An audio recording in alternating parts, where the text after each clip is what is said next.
Assalamualaikum warahmatullahi wabarakatuh.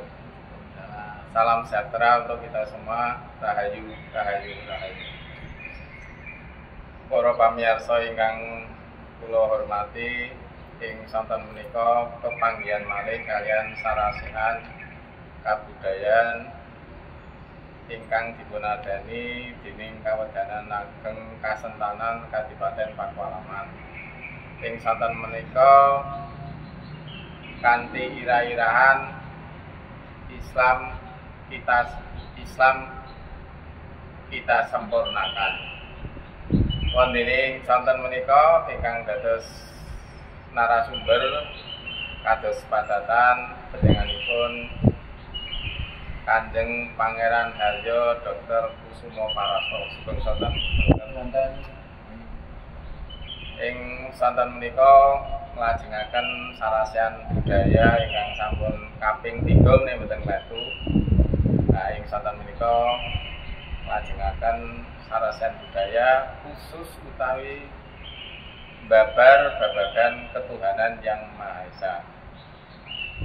Wonten ing sonten menika Kanjeng Kusumo Parasto kula aturi babar ing minangka pengantar menapa to maknanipun Islam supados mangke kita saged langkung gamblang mangertosi menapa ingkang dipun sebat Islam. Awit biasanipun yantun menika memahami Islam ingkang sempit, padahal Islam menika sangat luas.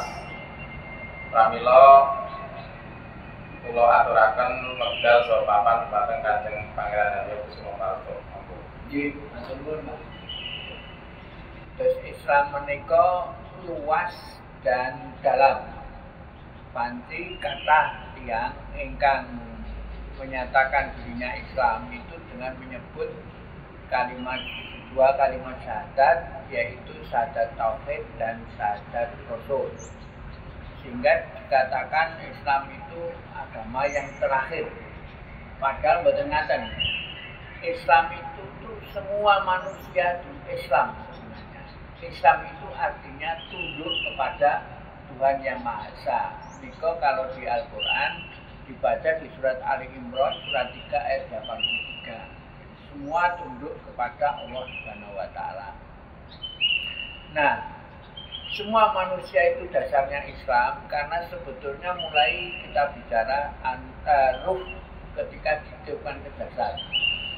Ruh sebelum ditiupkan ke jasad mengadakan perjanjian dengan Allah Subhanahu wa taala, yaitu pada surat 7 ayat 172, yaitu kesaksian bahwa ruh menyatakan bahwa Allah itu adalah Tuhannya. Itu kuncinya. Kemudian hal itu terjadi pada usia 4 bulan di dalam kandungan. Nah, kemudian lahir, sehingga pada dasarnya semua manusia itu adalah Islam. Karena apa? Karena tunduk kepada Allah. Tetapi perkembangannya ketika di dunia Gusti Allah lah mboten ketinggal, Pak. Sehingga kan sing ya Gusti Allah ki ono Gusti Allah sing ora ono. Karena apa? Ora bisa dicekel dengan panca indera. Maka terjadilah polemik tentang keberadaan Tuhan. Karena ada polemik keberadaan Tuhan, sikap Tuhan bagaimana? Nah, ini rada aneh. Tuhan malah ngendika, bisa ngarepmu, sing butuh Gusti Allah kan kowe dudu aku. Itu di surat 35 ayat 15. Sehingga karena Tuhan walaupun dia maha kuasa tetapi tidak mau menggunakan kekuasaannya, terjadilah polemik antara keberadaan Tuhan. Dan itu akan berjalan terus sampai kehidupan manusia berakhir. Nah, setelah adanya polemik, maka Tuhan tidak bersikap untuk memaksakan manusia. Maka ajeng polemik akan berjalan terus. Nah, kemudian ada manusia yang pengen berhubungan dengan Tuhan. Tetapi karena Tuhan tidak nampak, manusia ini keliru dengan makhluknya. Makhluknya Allah sebelumnya adalah apa? Jin, iblis, setan. Jadi sesuatu yang gaib yang akhirnya apa? Manusia keliru kepada jin. Nah, Tuhan dalam hal ini kalau maulah sudah berjanji kalian, sehingga Tuhan mempunyai kewajiban bertanggung jawab kepada manusia. Nah, mengapa hal itu terjadi? Karena ketika manusia menghadap Tuhan yang gaib, terjadi kekeliruan. Nah, untuk ini lalu Tuhan bagaimana? Lalu Tuhan membuat nabi. Kenapa Tuhan membuat nabi? Karena yang pertama, manusia itu oleh Gusti Allah diberikan kemerdekaan. Mempunyai sifat apa? Free will, kemerdekaan. Mengapa manusia merdeka? Apa Tuhan tidak tersinggung dengan Maha Kuasa, gitu? Maha Kuasa manusia jadi kemerdekaan, Gusti Allah tak kuasa, kan gitu. Nah, sebetulnya kemerdekaan yang diberikan kepada manusia itu sudah harus dilakukan oleh Tuhan. Kenapa? Karena potensi manusia itu di dalam kehidupannya tidak sama. Misalnya bayi, dewasa, sama sepuh lah bersama. Nah, bagaimana perjanjian itu dijalankan kalau potensinya tidak sama? Akhirnya apa? Diberikan kemerdekaan. Artinya di manusia itu tetap melakukan ikatan janji sesuai dengan kemampuan. Jadi supaya tidak bisa mengelak. Nah, jadi Tuhan memberikan kebijakan, memberikan kemerdekaan satu. Kemudian yang kedua, Gusti Allah memberikan iblis izin untuk penyesatan. Nah, itu terjadi di awal ide Tuhan memunculkan manusia. Jadi iblis Tuhan ingin memunculkan manusia sebagai khalifah. Iblis iri hati dan merasa dia lebih tua. Kenapa kok yang dipilih manusia? Nah, sehingga dengan demikian, bagaimana cara dia membuktikan bahwa dia lebih kuat dari manusia adalah dengan penyesatan. Nah, anehnya, saya juga mikir, Gusti Allah karena Maha Kuasa tidak bertindak. Pengennya Gusti Allah kan manusia supaya ikut Gusti Allah. Tapi di satu sisi Gusti Allah melarangkan penyesatan. Jadi surat 1672 itu mengatakan bahwa iblis ingin menyesatkan kalau diberi waktu oleh Allah. Nah, Allah mengatakan silakan. Di surat 7 ayat 15. Saya bertanya loh, kenapa iblis kok diparingi kemerdekaan? Diparingi apa? Izin penyesatan. Ternyata Gusti Allah menciptakan sistem kualitas kontrol keimanan. Jadi Gusti Allah orang nyambut gawe ben iblis sing nggodha. Karena kualitas manusia ini kan bisa diukur dengan situ. Nah, karena di satu sisi memberikan kemerdekaan, di satu sisi memberikan izin penyesatan, maka satu-satunya jalan supaya tidak menyalahi dua bentuk ini, beliau membuat nabi. Nabi itu adalah manusia contoh yang diamankan dari setan. Jadi dia tidak mengganggu kemerdekaan manusia, kue melu ya kena orang melu, tidak menahan iblis, menyesatkan ya kena. Sehingga Allah telah membuat nabi, itu tujuannya. Nah, kemudian nabi itu adalah contoh kehidupan orang dan nabi itu dari Nabi Muhammad sampai dari Nabi Adam sampai Nabi Muhammad itu sebuah paket bentuk petunjuk dari Tuhan. Nah, semua nabi itu posisinya sama. Jadi kalau memang masing nabi itu kebanyakan lalu membanggakan nabinya, karena apa? Karena punya mukjizat. Nah, jadi banyak kekeliruan itu sebetulnya.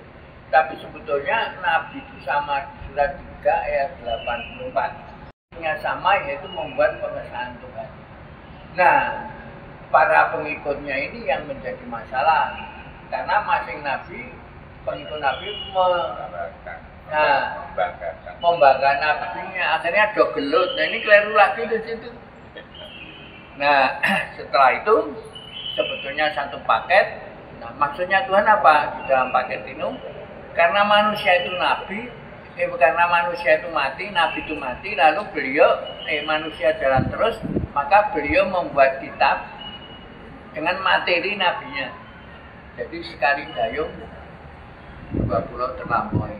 Jadi di sini, sehingga dengan demikian apa? Islam itu kan luas karena semua nabi. Jadi semua orang yang bertuhan lebih kepada monoteis itu adalah Islam. Di situ luasnya Islam. Bahwa Islam itu ada terminologi yang mengatakan nabinya Nabi Isa dari Nazaret, itu Nasaro. Kemudian Nabi Musa dari Yahudi, etnis Yahudi, jadi agama Yahudi. Kemudian ada pengikut Nabi Ibrahim. Nah, semua itu sebetulnya sebuah paket ketuhanan. Nah, materi masing-masing kitab itu tentunya disesuaikan dengan keadaan. Nah, kitabnya oleh Allah diturunkan yaitu Taurat, Zabur, Injil, Quran. Itu sebetulnya sama intinya, tapi lebih rinci. Karena apa? Lebih rinci karena kehidupan manusia makin banyak sehingga membutuhkan aturan yang lebih detail. Tuh. Jadi itu rangkaiannya. Jadi tidak perlu padu. Nah, kemudian oleh Tuhan ya pinter. Kalau Taurat misalnya Injil itu belum diamankan. Karena apa? Masih ada dinamika itu. Yang paling diamankan adalah Quran. Sehingga kita lihat Injil itu ada bermacam-macam. Kalau Quran ada satu. Jadi kuncinya, jadi apa? Karena Quran mengakui Injil, mengakui Taurat, jadi dia merupakan kontrol. Nah, disitulah kuncinya Tuhan membuat Quran itu dikunci. Jadi strateginya ngaten. Nah, terus kita kadang-kadang lalu bahas beberapa hal yang padu itu, misalnya kasus yang paling rame itu kan antara Nabi Isa itu Nabi atau bukan, itu kan gitu. Kalau di Quran jelas bahwa itu bagian dari Nabi, tapi yang lain adalah mengatakan bahwa Isa itu adalah Tuhan. Nah, tapi di Quran semua sudah dinyatakan itu. Jadi kalau kita mengikuti satu kitab, monggo, kemudian Quran ini jadi kontrol. Itu kuncinya. Itu pertama, jadi dengan demikian apa? Islam itu luas, mencakup. Nah, Quran itu untuk siapa? Nah, Quran itu adalah untuk pedoman manusia. Surat 45 ayat 20. Maksudnya apa? Hidup supaya tidak sulit. Jadi Quran itu mempermudah hidup sebetulnya kalau paham itu, tidak terlalu sulit gitu. Jadi konstruksinya pancen jadi ada perjanjian manusia dengan dengan Allah Ruh, kemudian manusia lain, kemudian dijadikan kitab dengan sendirinya kitabnya itu adalah untuk manusia. Itu dari segi kitab, dari segi luasnya. Jadi sangat luas. Nah, segi yang lain selain luas adalah mendalam. Mengapa mendalam? Mendalam itu orang katanya kalau sudah Islam itu artinya sudah paling terbaik. Belum. Masih perlu pendalaman. Islam itu baru masuk di dalam area bertuhan. Jadi masih di perifer gitu ya. Tandanya apa? Ibadah. Masih bersifat. Ini harus ditingkatkan lagi. Kalau sudah paham Tuhan, yaitu menjadi iman. Kalau Bapak saudara-saudara ingin mendapatkan ayatnya itu di surat Al-Hujurat 49 ayat 17 dengan ayat 14. Jadi sudah Islam, tapi belum iman. Itu gridnya di situ. Nah, apa perbedaannya? Perbedaannya kalau Islam, di dalam posisi Islam itu percaya Tuhan Maha Kaya, Maha Kuasa, Nah, tetapi konstruksinya kalau Islam tidak, dia mengatakan bahwa Tuhan itu Maha Kuasa sehingga apa yang terjadi di diri manusia itu adalah kehendak Allah. Jadi misalnya ketika kita sedang susah, maka disebutkan Allah tidak senang. Ketika kita senang, oh Allah sedang senang dengan kita. Jadi kepada Allah itu fungsinya bergerak gitu loh. Itu bedanya kayak gitu.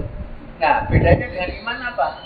Kalau iman itu konsepnya yakin kepada Tuhan dan Tuhan itu Maha Kasih Sayang. Sehingga apa yang terjadi memang kehendak Tuhan, tapi adalah untuk perbaikan hidup manusia. Jadi apa artinya? Jiwa manusianya tenang. Itu kuncinya di situ. Jadi kalau ayatnya sesuatu musibah, tadi agak berimbang itu Pak. Musibah itu akibat kelakuan sendiri. Kenapa? Karena itu musibah. Karena melanggar aturan Tuhan.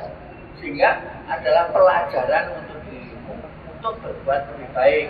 Yaitu disambung di surat 23 ayat 3. Nah, di situ. Kemudian harus meningkat lagi. Dari surat 49 ayat 13 Al-Hujurat.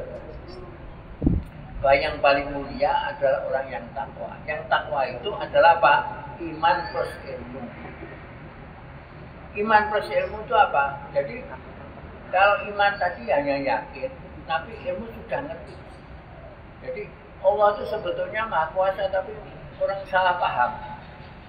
Maha Kuasa tapi Maha tertib. Ora sageme dhewe. Gusti Allah kurang sangat PDW. Jadi mak ini yang tidak keliru kan di situ. Sehingga cocok terserah Gusti Allah. Jangan. Semua itu ada sistem, tapi sistem yang dibuat itu sunatullah yang dibuat itu banyak. Sehingga terminologinya apa? Maha Kuasa. Tetapi sesuatu itu ada sistem-sistem yang diberikan. Nah, tadi saya katakan setelah Islam menjadi iman, kemudian menjadi takwa. Nah, takwa itu janjane manunggaling kawula itu takwa di situ.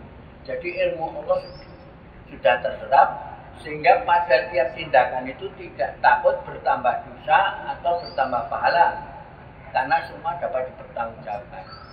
Jadi kalau kita Islam itu belum apa-apa sebetulnya, Pak. Baru masuk kamar itu belum pelajaran lebih jauh. Ini yang kacaunya kan Islam itu dianggap kabeh dan harus masuk kepada iman, harus kepada takwa. Di situ pentingnya, Pak. Jadi Islam itu luas dan dalam. Atau nuwun Kanjeng Kusuma Paraso yang sampun maringi pengantar yang panjang lebar dan dalam. Panjang lebar dan dalam. Namun tasih wonten kula tasih nyuwun prisa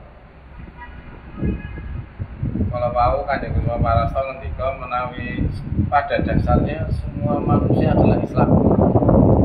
Padahal Islam niku kalau mau ngendika menawi Islam itu adalah tunduk. Lah, apakah setiap manusia yang Islam mesti tunduk? Apakah ada orang yang Islam tapi tidak tunduk? Nah, monggo nyuwun penjelasan. Islam itu artinya tunduk kepada Tuhan. Di surat 3 ayat 83. Jadi kalau Islam yang orang mengatakan Islam akhir biasanya dua kalimat syahadat, syahadat Rasul Muhammad.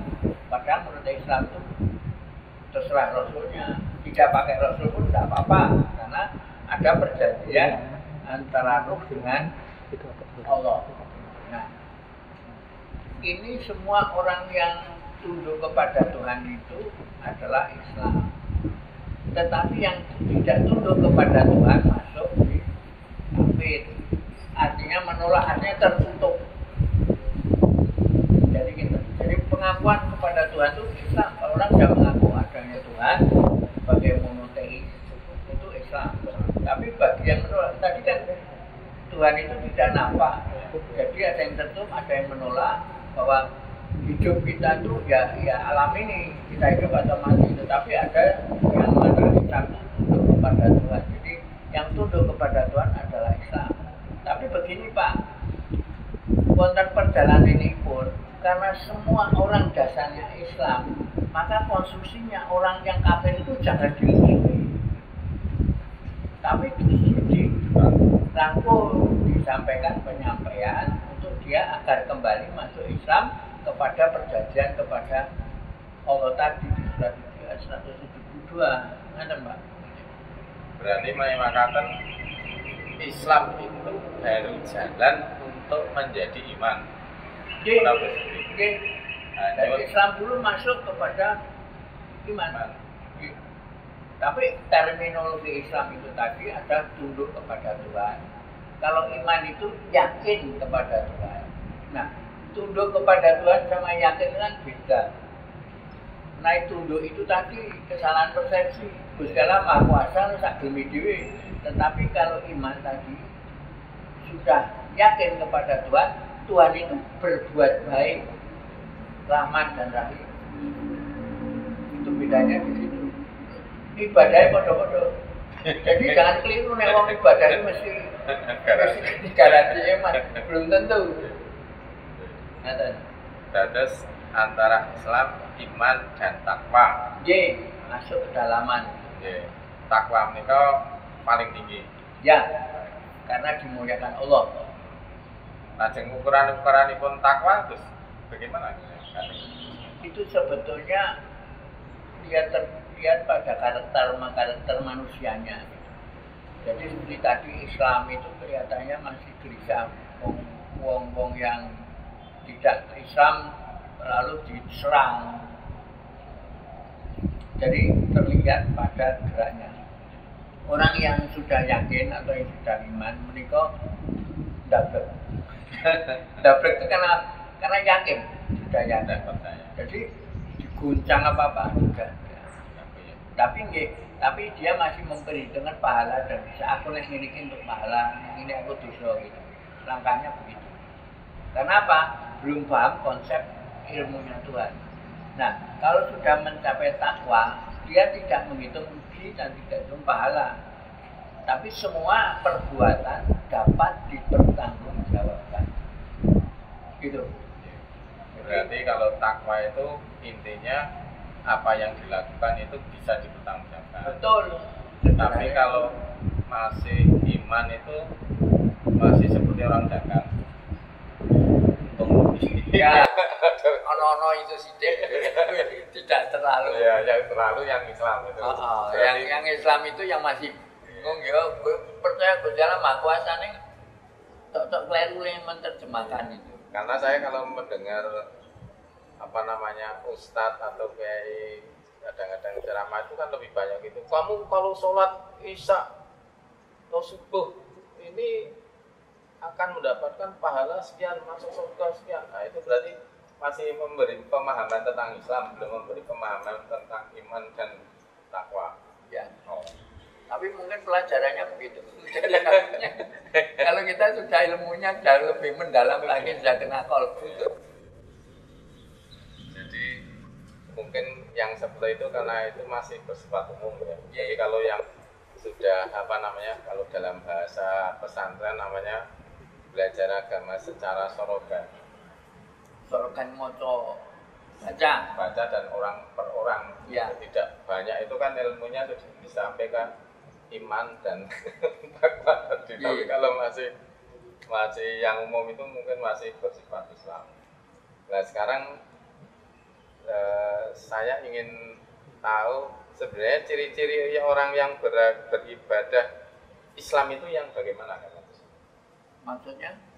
Ya kan ciri-ciri orang yang beribadah Islam yang dengan yang takwa dengan yang iman itu tadi kan berbeda. Nah, masing-masing tingkatan tadi kan ada tingkatannya. Jadi mungkin kan Gus semua bisa menjelaskan tingkatan orang beribadah yang baru pengetahuan Islam dengan yang berpengetahuan iman dan takwa.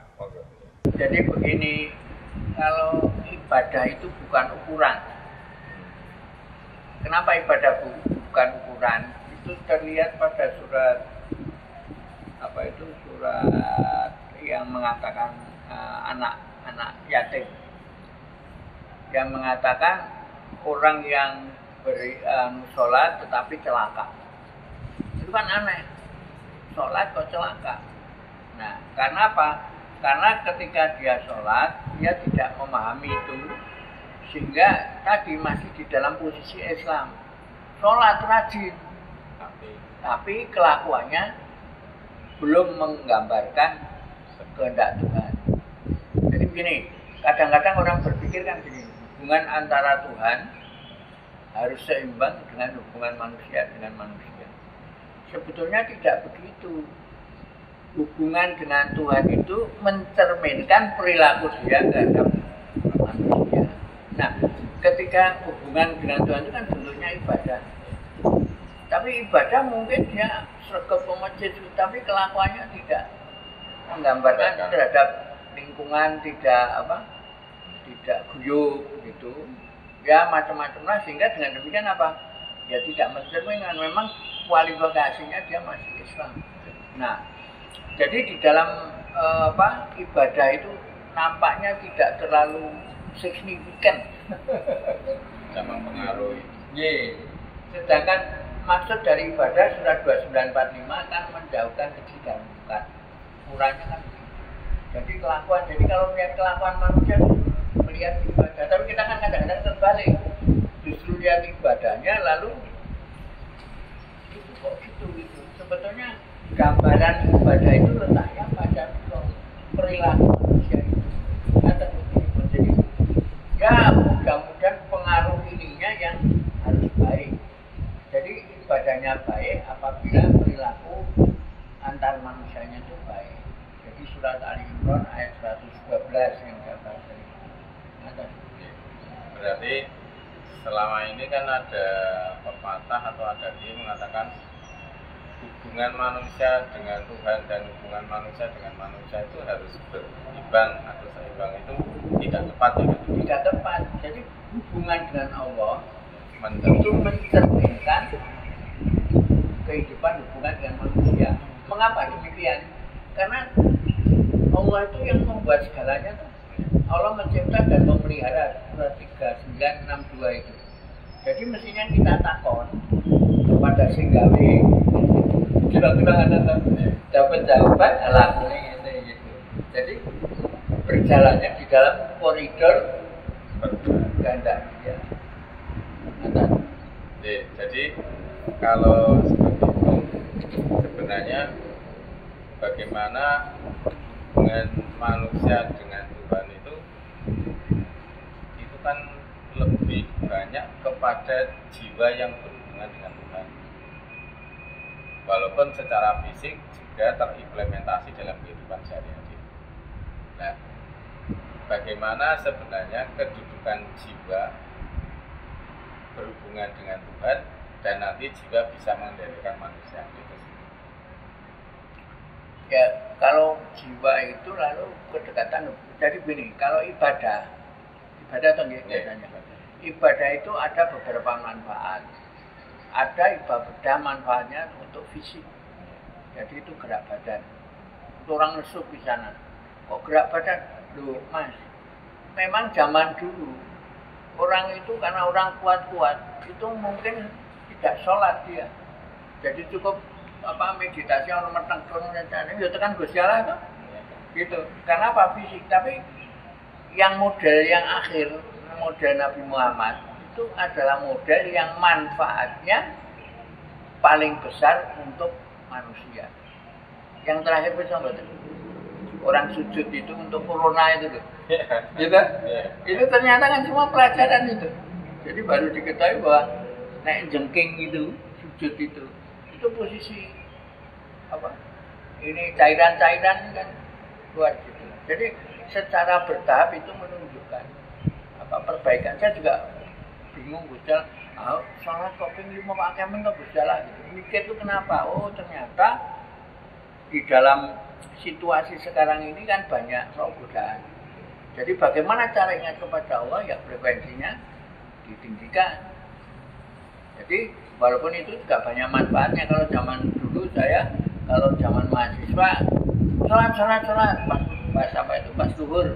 Nah, di situ bisa apa lobby. Itu untuk artinya tuh kalau dalam segala geraknya ternyata manfaatnya itu besar. Nah, selain manfaat fisik juga manfaat jiwa. Terutama kalau kita dihubungkan dengan bulan Ramadan. Jadi bulan Ramadan itu orang yang beriman, berpuasalah kamu sebagai orang-orang terdahulu supaya kamu bertakwa. Jadi orang beriman jadi bertakwa pada bulan Ramadan ada membaca Al-Quran. Nah, Al-Quran itu adalah ilmu Allah. Jadi orang beriman yang membaca Al-Quran mestinya ilmunya tambah jadi takwa. Lalu akhirnya apa? Dimingi-mingi Gusti supaya bukunya dibaca malam Lailatul Qadar kan itu. Kesana itu ya pakai strategi. Wis gawe buku, ora tahu dimaca piye carane kok ya supaya menungso do maca buku-buku. Dia bikin hadiah malam Lailatul Qadar. Jadi dengan demikian apa? Terbaca bukunya. Jadi ibadah, rangkaian ibadah itu banyak manfaatnya. Untuk fisik, untuk mental, untuk kehidupan sosial, karena diakhiri dengan zakat fitrah. Nah, jiwa itu diisinya dengan Al-Quran itu. Jadi dengan pendekatan kepada Allah. Itu anunya Pak, prosesnya nanti. Lajeng jiwa ini bahasa yang apa namanya? Jiwa ini sama dengan roh apa tidak? Sama roh sama jiwa. Jadi selain jiwa kan ada juga nafsu, sehingga nafsu itu sebetulnya ada 3. Nafsu terakhir mutmainah, luamah, amarah. Amarah itu marah-marah yang masih levelnya Islam itu. Kemudian ada luamah itu perbaikan. Tamu mainah itu sudah jiwa dalam ketenangan itu. Nah, kemudian pengendaliannya itu oleh Allah. Jadi konsepnya nggak, orang yang ingat Allah itu Allah akan ingat. Kalau orang akan melupakan Allah akan melupakan manusia. Iya, kan manusia. Kalau Allah ingat maka dia akan membantu. Surah 30 ayat 47. Tetapi kalau dia melupakan Allah, maka Allah akan melupakan manusia dengan dirinya. Jadi proses di situ. Nah, jiwa itu adalah pendekatan diri kepada Allah. Jadi penyatuan kepada Allah. Manunggaling Allah itu artinya apa? Kita berjalan di jalan Allah. Tidak kok berarti itu iso ngilang. Kan jawabannya orang kan manunggaling Allah Gusti kan iso ngilang macam-macam. Tidak, yaitu manunggaling Allah Gusti itu sederhananya.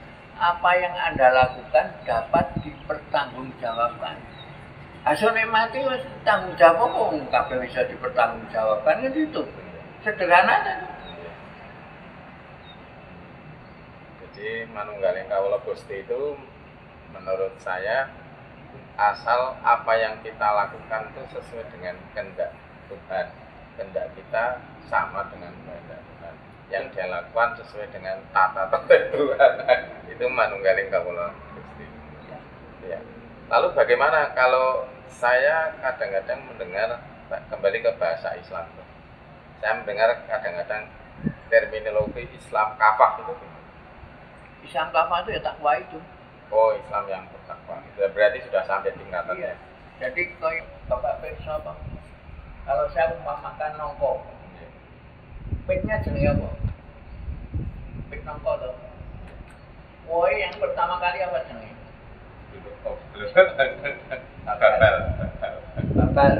Babal itu baru Islam. Berikutnya Gori itu gimana? Nongko takwa. Nah itu intinya. Tapi jeneng nongko itu dijenengke babal, ini kacaunya kan di situ. Kabeh dijenengi nongko. Nah kita nongkonya itu belum. baru babal yang mungkin rontok. Di Islam kita itu kesusul muni Islam itu nongko, padahal itu masih babal. Ya itulah bersama kalau kita mengumpamakan kelapa. Kalau masih awal namanya bulog, jadi cengkir, baru jadi kelapa. Jadi menuju kesempurnaan. Oh itu berarti yang Islam apa itu berarti yang Islam berdasarkan takwa. Karena itu sempurna dan menyeluruh gitu. Oh iya. Kalau kita kembali ke apa namanya tingkatan-tingkatan tadi Islam, iman dan takwa, terus sebenarnya di dalam hubungannya manusia dengan Tuhan itu yang ideal itu apakah jiwa yang mengendalikan jasmani atau jasmani yang mengendalikan jiwa? Karena kan tadi kalau kita berbicara takwa itu kan berarti lebih banyak bahwa yang paling berperan adalah jiwa. Terus seperti itu. Nah, itu sangkan paraning mati. Bahwa hidup itu perjalanan ruh. Jadi konstruksinya apa? Ruh atau jiwa yang harus mengendalikan jasad. Karena kita kembali kan, kalau kebutuhan jasad kan kebutuhannya banyak, terlalu banyak. Kalau kebutuhan jasmani kan dengan makan, minum dan sebagainya. Tapi kalau kebutuhan jiwa terus apa kira-kira anunya? Kebutuhan jiwa itu sebetulnya kondisi dari kita bahwa hidup itu kita cari apa tujuan hidup. Tujuan hidup itu apa? Kebahagiaan. Nah itu. Jadi kalau kebahagiaan itu kan yang dia apa? Kejiwaan, ketenangan. Memang disebutkan kesenangan hidup pada umumnya itu di surat Ali Imran ayat 14 itu harta, wanita. Tapi pada orang menurut Al-Quran itu disebutkan di surat 28 ayat 77 itu carilah akhirat dan apa yang dianugerahkan Allah kepadamu. Berbaiklah kamu sebagaimana aku berbuat baik kepadamu dan jangan lupakan bagian. Saya tanya, Gusti Allah niki dos pundi? Napa? Lah kula niki tesih teng alam donya kok dia diminta untuk cari akhirat niki kedahipun pripun ngeten. Lalu saya berikutnya mikir, lho nek ngene akhirat ki ana nggon dua to. Swarga karo neraka. Aku mesti pengen swarga lho. Mosok wong pengen neraka. Aku pengen swarga. Jadi swarga itu kudu ketemu nang alam donya. Golek lagi di surga itu harus ketemu di dunia. Ternyata di surat 7 ayat 42 itu ketemu swarga itu adalah keseimbangan manajemen antara beban dan kesanggupan. Karena apa? Karena di sini tidak ada persoalan. Dan kalau kita memutuskan persoalan mesti sesuai dengan kemampuan kita, mesti selamat. Nah, itu kan swarga. Karena apa? Tidak ada masalah. Kecoba nek sing ikut kiwa tengen adate atasan nyuwun kiwa tengen nanti di atas tuh dia mendelak-delok nanti ini nek kekuatan dewe itu tidak ada masalah. Nah, disitulah yang swarga sehingga jiwa kita di situ menjadi jiwa yang tenang. Ngaten. Nggih. Kanjeng Durma Parato menika kula badhe dipun pirsa malih yang beragama Islam menika kan wonten ingkang memang saking nuranipun piyambak menika nyatipun beragama Islam. Tapi yang paling kathah menika kan karena orang tua seperti saya contohnya. Saya beragama Islam karena dulu orang tua saya juga beragama Islam.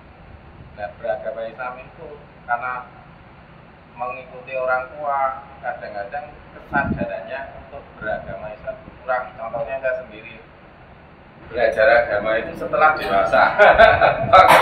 Waktu kecil karena orang tua itu juga kurang mungkin kurang begitu intens mengajarkan tentang agama sehingga saya kurang belajar agama Islam.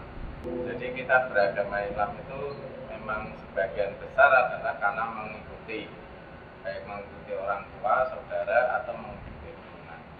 Tapi yang perlu kita kita sadari bahwa beragama itu diberi kebebasan. Berarti kalau beragama itu diberi kebebasan, apakah orang yang berpindah-pindah agama itu boleh atau salah kan? Boleh, karena dia mencari. Jadi karena ini tidak cocok, bisa saja. Ilmu itu kanthi laku kok. Jadi yang penting itu konsepsinya itu gampangan nih. Nek kowe tenan arep nang Gusti Allah, sak dalan-dalane mesti ketemu. Itu konsepsinya kan di situ. Ya, karena kadang-kadang saya kan mendengar di masyarakat orang dari agama A pindah ke agama B disebut kafir. Orang dari agama B pindah ke A itu hidayah. Kadang-kadang ini sih benar itu bagaimana, karena beragama itu kan kebebasan. Yang penting menurut saya itu kalau kita bisa menemukan jalan menuju Tuhan itu kan ya sudah jiwanya tenang, sudah cukup. Artinya ya di situlah. Jadi beragama A, beragama B atau beragama C itu diberi kebebasan. Apakah seperti itu kan? Kalau iman saya begitu, monoteis, jadi mari kita jalan bersama. Sedangkan yang satu nabi saja ya konflik. Harus golek apa meneh. Jadi masuk enggak usah. Jadi mlaku ayo. Kok sapa sing salah pada waktunya. Jangan kita kan tidak boleh memaksa. Karena itu tadi apa? Sang utamanya itu yang pinter gejalan kayak sang utama. Jadi kita tidak perlu berkelahi, tidak perlu padu kita itu. Dan menghadapi gitu lah. Para pamirsa yang kami hormati, dialog budaya pada sore hari ini saya ambil intisarinya bahwa tadi dibabarkan oleh Kanjeng Kusmo Parasto bahwa Islam itu bukan sangat sempit tapi sangat luas dan sangat mendalam, sehingga pada dasarnya semua orang adalah Islam, tetapi Islam itu baru pintu masuk ke perjalanan menuju iman dan takwa. Jadi orang tidak cukup hanya Islam, tapi harus bisa menuju kepada iman dan takwa. Dan manusia yang diciptakan oleh Tuhan dengan rohnya, di mana manusia itu ada perjanjian dengan Tuhannya, bahwa manusia itu akan dijadikan khalifah di bumi, sehingga manusia harus bisa bertanggung jawab terhadap alam semesta, terhadap bumi ini, karena sudah menjadi perjanjian antara manusia dengan Tuhan melalui rohnya, bahwa manusia dalam rangka mencapai kepada iman dan takwa itu banyak jalan.